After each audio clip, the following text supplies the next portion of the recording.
All right, let's talk about thermal energy transfer. This is something you probably haven't done before, but it is important. Thermal energy transfer. So let's think about this.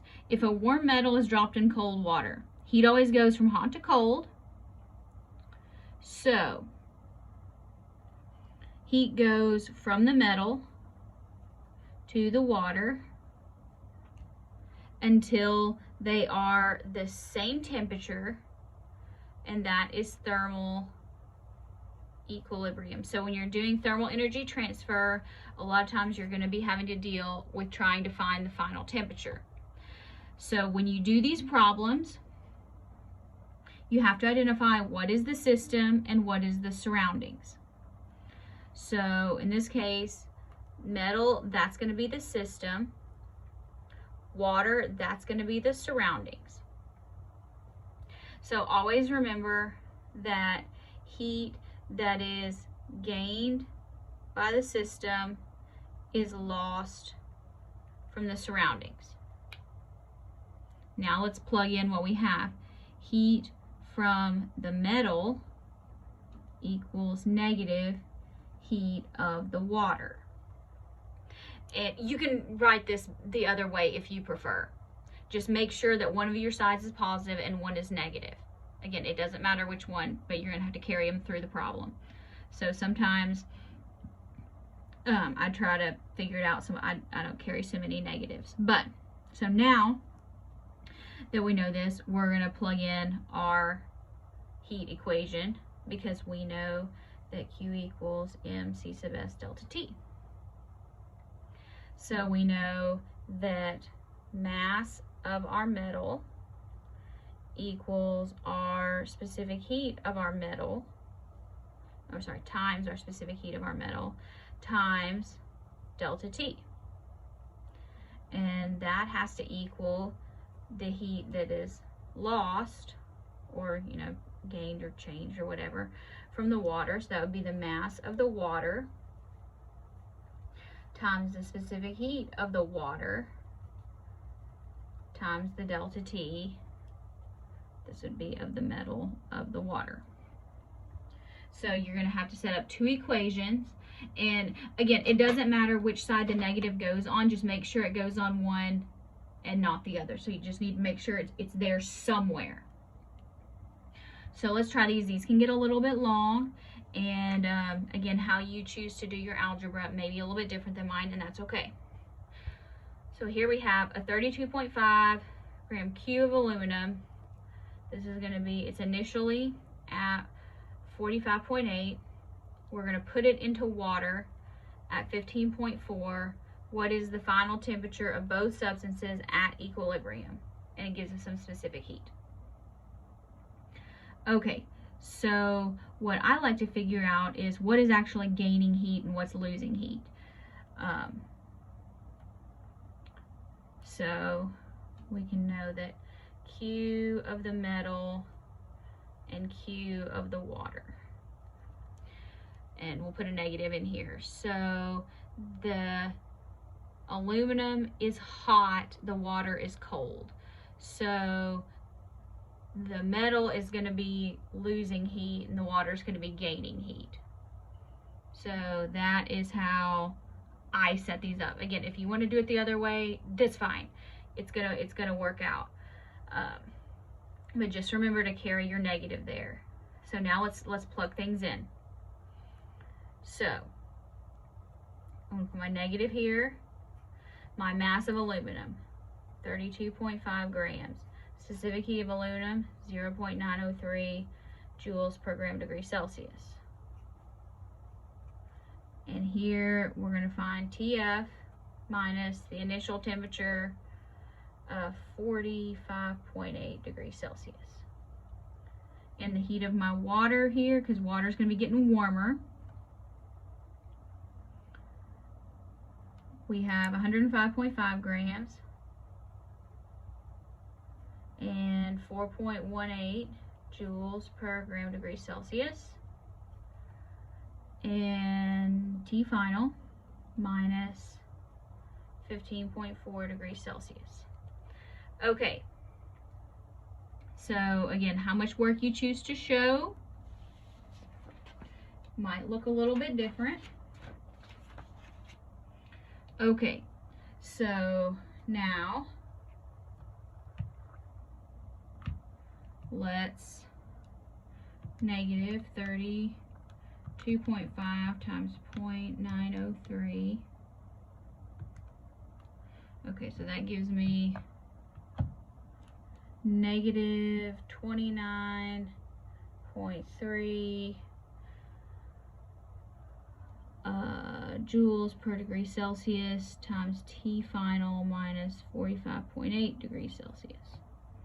Okay, equals 105.5 times 4.18.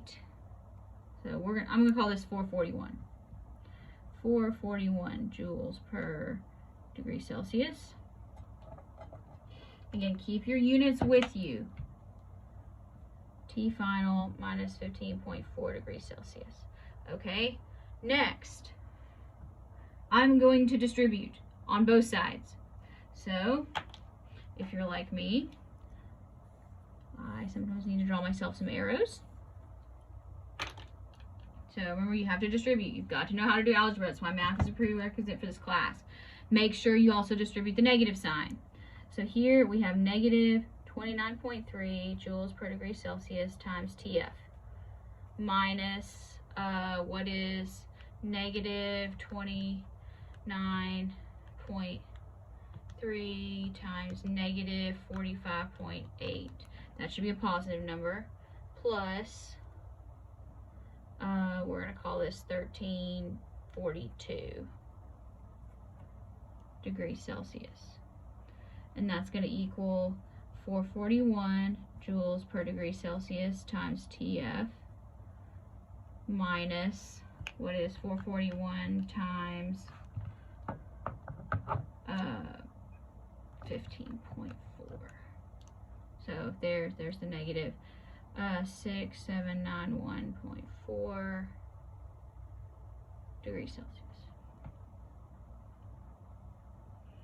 Okay, so now let's combine like terms here.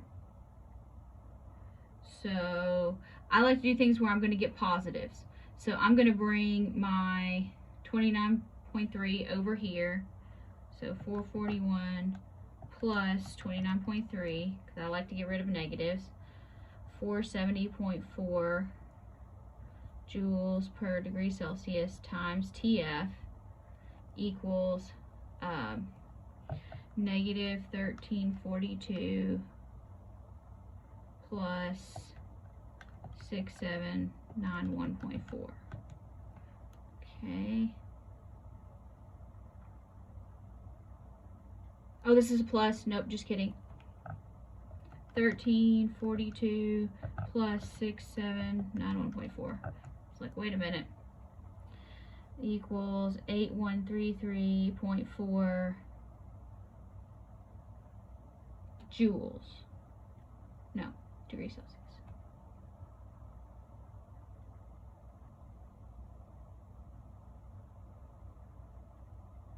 Did I get that right? We multiply that. No, it is just joules. It is just joules.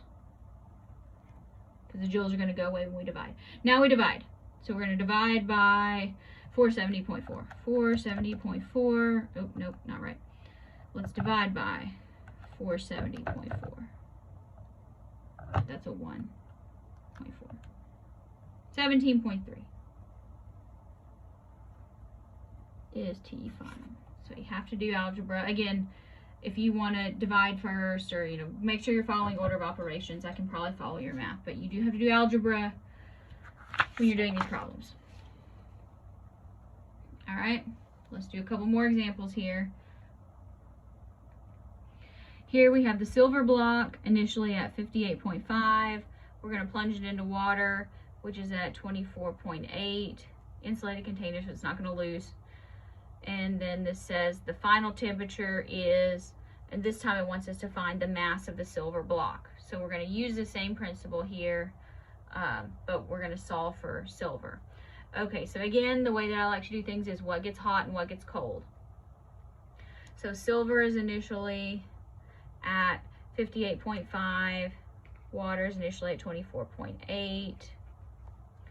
All right, so the silver block is hotter, so it's going to lose. So negative Q of the silver equals heat gained by the water. So negative mass of silver, which we don't know, times specific heat of silver, 0.235 joules per gram degree Celsius, times our T final, so this is for both of them, 26.2 minus 58.5 degrees Celsius equals, let's do it again with the water, 100 grams of water, 4.18 joules per gram degree Celsius. And here, final, 26.2 minus 24.8. All right, it's plug and chug. All right, so negative mass of silver equals, all right, let's go ahead and I'm going to kind of combine this all into one step. So here, 26.2 minus 58.5 times 0.235 times negative 7.59. So that means our degrees Celsius are going to cancel out. And so that leaves us with joules per gram over here. And here, look, all this is figured out for us. So let's do the temperature change. 26.2 minus 24.8. Okay, so it got hotter times 4.18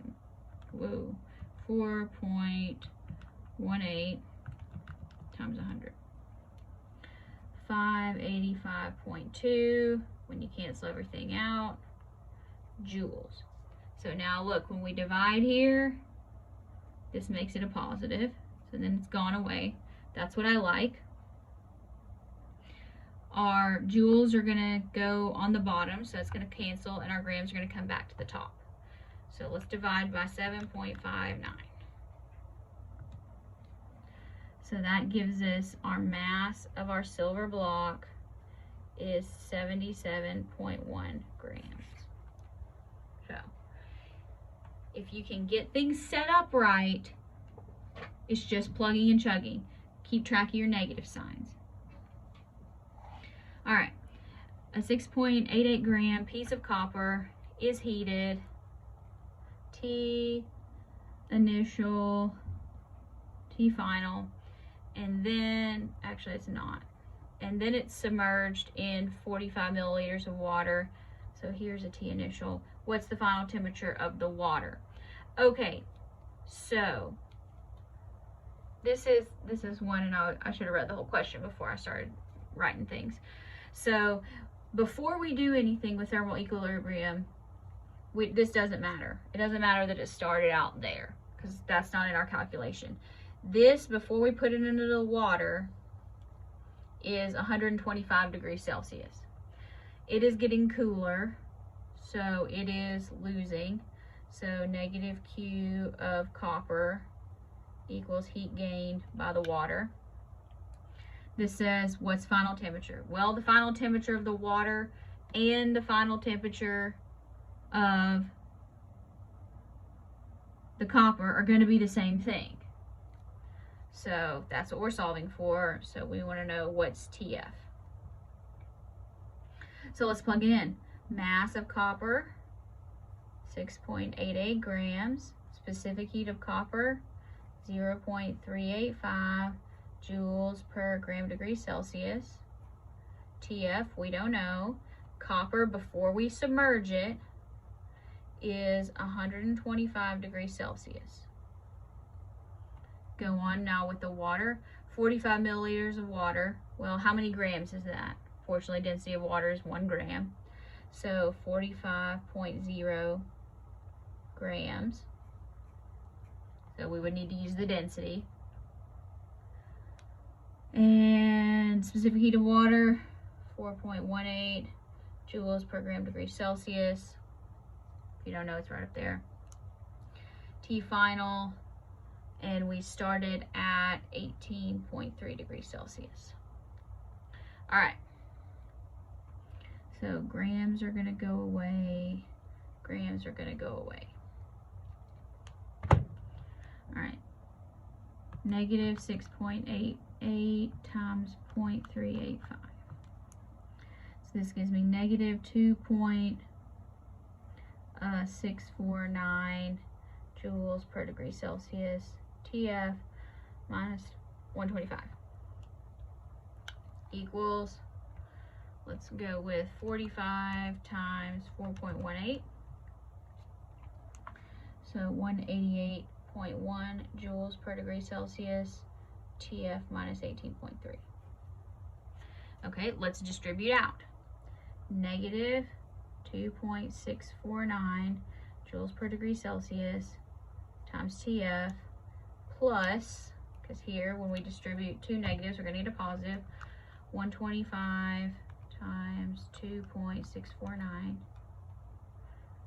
331.1. That would cancel out degrees Celsius, so that would just be joules.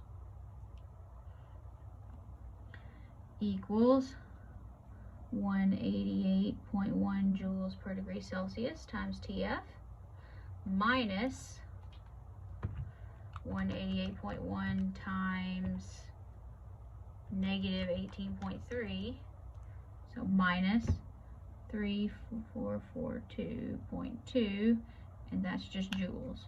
Okay, so now our joules go together and our temperature finals go together. Again, which way you decide to move these, totally up to you.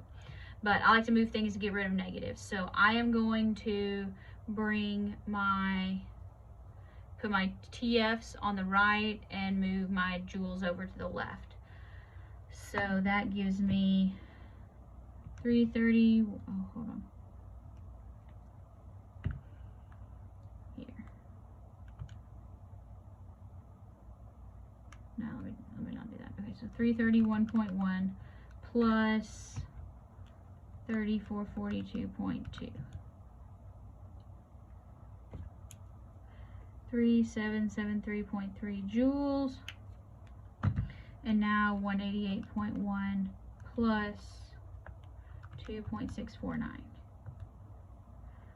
190.75 joules per degree Celsius times TF.